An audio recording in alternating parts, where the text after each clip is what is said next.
सोचिए, सुबह सुबह आप अपने घर का दरवाजा खोलें और सामने एक बकरा खड़ा हो। अब तक तो ठीक है, लेकिन अगर उस बकरे के गले में एक कागज लटका हो और उस पर लिखा हो, इस बकरे को संभाल कर रखना, इसकी वजह से तुम्हारी जिंदगी हमेशा के लिए बदलने वाली है। आप क्या करेंगे? बकरे को घर में बुलाएंगे या पुलिस को फोन करेंगे? शर्मा जी ने दोनों में से कुछ नहीं किया। उन्होंने पहले बकरे से पूछा, भाई तू मुझे करोड़पति बनाने आया है या मेरी सब्जी खाने?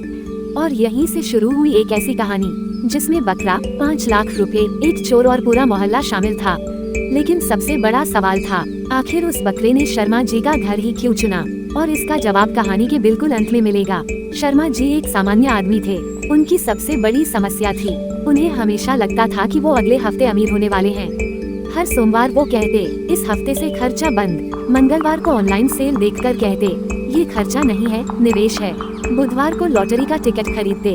गुरुवार को कहते, किस्मत मेरे साथ है। शुक्रवार को टिकट चेक करते और शनिवार को पत्नी से कहते, अगली बार पक्का निकलेगी। पत्नी सुनीता कहती, तुम्हारी किस्मत में लॉटरी नहीं, एमी लिखी है। एक सुबह शर्मा जी ने दरवाजा खोला, सामने बकरा। शर्मा जी, तू? बकरा, मैं। शर्मा जी, अच्छा अंदर आ। बकरा अंदर आ गया, सीधे सोफे पर चढ़ा, फिर टीवी के सामने बैठ गया। शर्मा जी बोले, भाई घर तुम्हारा ही समझ लिया क्या? तभी सुनीता आई। उन्होंने पूछा, ये कौन है? शर्मा जी बोले, मेहमान। किसका? पता नहीं। तो घर में क्यों आया? शर्मा जी बोले, खुद आया है, आत्मनिर्भर है। सुनीता ने बकरे के गले में बंधा कागज देखा। उन्होंने पढ़ा, इसे संभाल कर रखना, इसकी वजह से तुम्हारी जिंदगी बदल जाएगी। सुनीता की आंखें चमक गईं। कहीं ये कोई अमीर आदमी का बकरा तो नहीं? शर्मा जी तुरंत बकरे के पास गए। बेटा, बकरा, मैं। तुम्हारे पापा कहाँ हैं? बकरा चुप। मम्मी चुप। Bank balance? बकरा फिर मैं। शर्मा जी खुशी से बोले, मुझे लगता है इसे सब पता है। सुनीता बोली, पहले ये पता करो कि ये तुम्हारी चप्पल क्यों खा रहा है। शर्मा जी नीचे देखते हैं, एक चप्पल गायब। बकरा उसे चबा रहा था। शर्मा जी, अरे वो मेरी नई चप्पल थी। बकरा भाग गया, शर्मा जी उसके पीछे, और तभी बकरे के गले से एक दूसरा कागज गिरा। इस बार सिर्फ एक लाइन थी, आज रात 12 बजे इसे पुराने कुएं पर लेकर आना। शर्मा जी वहीं रुक गए। सुनीता ने पूछा, क्या लिखा है? शर्मा जी ने कागज छुपा लिया, कुछ नहीं। दिखाओ, बिजली का बिल है। सुनीता ने कागज छीन लिया, पढ़ते ही बोली, रात को अकेले मत जाना। शर्मा जी, क्यों? क्योंकि अगर भूत हुआ तो। शर्मा जी बोले, भूत से मैं नहीं डरता। सुनीता, फिर अभी बकरे से क्यों डर रहे हो? शर्मा जी चुप। अगले 2 घंटे में पूरे मोहल्ले को खबर मिल गई। सबसे पहले गुप्ता जी आए। गुप्ता जी खुद को मोहल्ले का शर्लॉक होम्स समझते थे। उन्होंने बकरे को देखा, उसके कान देखे, दांत देखे, पूंछ देखी, फिर गंभीर होकर बोले, ये साधारण बकरा नहीं है। शर्मा जी, कैसे? गुप्ता जी, इसके गले में रहस्यमय कागज है। शर्मा जी, ये तो मुझे भी पता है।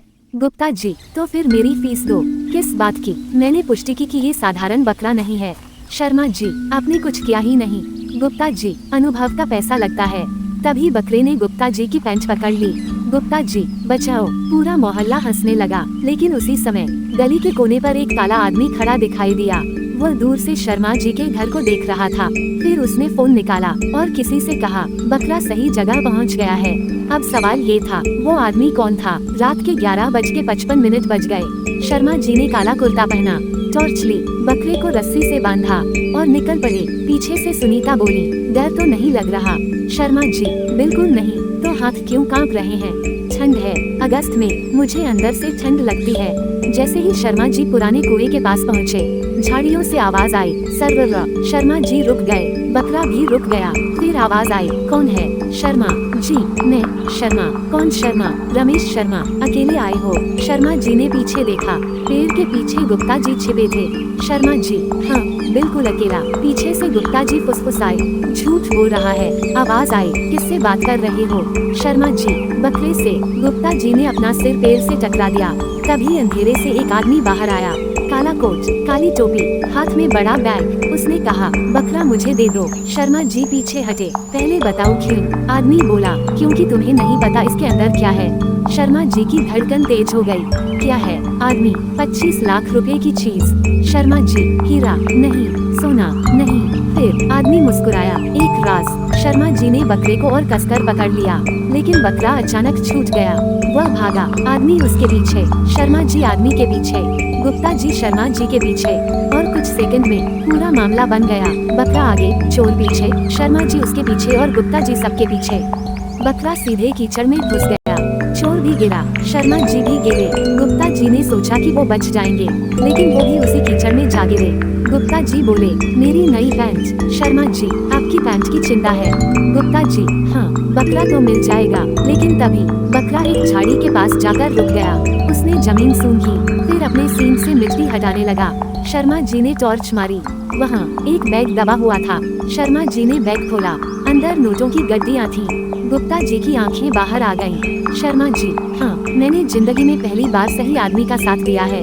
शर्मा जी बोले, चुप रहो। तभी पीछे से आवाज आई, बैग मुझे दे दो। वही काला आदमी खड़ा था, उसके हाथ में चाकू था।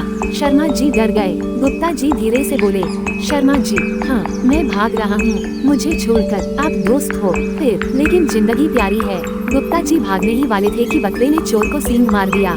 चोर गिर पड़ा। शर्मा जी ने तुरंत पुलिस को फोन किया। कुछ ही मिनट में पुलिस पहुंच गई। चोर पकड़ा गया, लेकिन पुलिस ने बताया ये आदमी कई दिनों से लोगों को ठग रहा था। शर्मा जी बोले, लेकिन ये बकरा, पुलिस, हमें नहीं पता। और ये 5 लाख, पुलिस, ये उसी आदमी के चोरी के पैसे हैं। शर्मा जी ने राहत की सांस ली, लेकिन तभी पुलिस वाले ने पूछा, आपको ये बकरा मिला कहाँ? शर्मा जी बोले, सुबह मेरे घर के बाहर। किसने भेजा? पता नहीं। किसने कागज बांधा? पता नहीं। और बकरा किसका है? शर्मा जी ने बकरे को देखा, बकरा शर्मा जी की तरफ देख रहा था। फिर पुलिस पैसे लेकर चली गई, लेकिन बकरे का रहस्य अभी बाकी था। शर्मा जी घर लौटे, बकरा भी पीछे पीछे। घर में घुसते ही बकरा सीधे सोफे के नीचे गया और वहाँ से एक छोटा बैग बाहर खींच लाया। शर्मा जी ने बैग खोला, अंदर एक मोबाइल फोन था। फोन में एक वीडियो था। उन्होंने वीडियो चलाया। वीडियो में वही चोर दिखाई दे रहा था। वह कह रहा था, अगर पुलिस को मेरे पैसे मिल गए तो सब खत्म हो जाएगा। फिर वह पैसे एक जगह छुपाता है और बकरे को वहाँ छोड़ देता है। शर्मा जी समझ गए, चोर ने बकरे को अपने पैसे की रखवाली के लिए इस्तेमाल किया था। लेकिन बकरा भाग गया और सीधे शर्मा जी के घर पहुंच गया। अब शर्मा जी को समझ आया कि बकरा करोड़पति बनाने नहीं आया था, वह तो चोर की पोल खोलने आया था। लेकिन एक सवाल अभी भी बाकी था, बकरे के गले में पहला कागज किसने बांधा? तभी दरवाजे पर दस्तक हुई। एक छोटा बच्चा खड़ा था, नाम था सोनू। सोनू बोला, अंकल, हाँ, ये बकरा मैंने भेजा था। शर्मा जी चौंक गए, तुमने? हाँ, लेकिन क्यों? सोनू बोला, कल मैंने उस आदमी को पैसे छुपाते हुए देख लिया था, फिर मैं डर गया। तो पुलिस को क्यों नहीं बताया? सोनू बोला, क्योंकि वो मुझे भी देख चुका था। शर्मा जी ने पूछा, फिर बकरा? सोनू मुस्कुराया, मैंने बकरे को उसके पास से पकड़ लिया और आपके घर इसलिए छोड़ दिया क्योंकि। सोनू रुक गया। शर्मा जी, क्यों? सोनू बोला, क्योंकि मुझे पता था कि इस बकरे को आपकी चप्पल बहुत पसंद है। शर्मा जी नीचे देखने लगे, उनकी नई चप्पल फिर गायब थी। बकरा उसे चबा रहा था। शर्मा जी चिल्लाए, अरे ये 30वीं चप्पल है। उस दिन के बाद शर्मा जी ने फैसला किया, अब जिंदगी बदलने के लिए किसी बकरे पर भरोसा नहीं करेंगे। लेकिन अगली सुबह दरवाजे पर फिर दस्तक हुई। शर्मा जी ने दरवाजा खोला, सामने एक गाय खड़ी थी। गाय के गले में कागज था। शर्मा जी ने कांपते हाथों से कागज खोला, उस पर लिखा था, बधाई हो शर्मा जी, असली खेल अब शुरू हुआ है। शर्मा जी ने गाय को देखा, गाय ने शर्मा जी को देखा, फिर गाय ने उनकी नई चप्पल मुंह में दबा ली। शर्मा जी चिल्लाए, हे भगवान, ये पूरा परिवार मेरी चप्पलों के पीछे पड़ा है। लेकिन अगर आपको लगता है कि कहानी यहीं खत्म हो गई, तो अगली कहानी में पता चलेगा वो गाय शर्मा जी के घर क्यों आई थी और उसके गले में बंधा दूसरा कागज किसने लिखा था, क्योंकि उस कागज पर सिर्फ एक नाम लिखा था, सुनीता।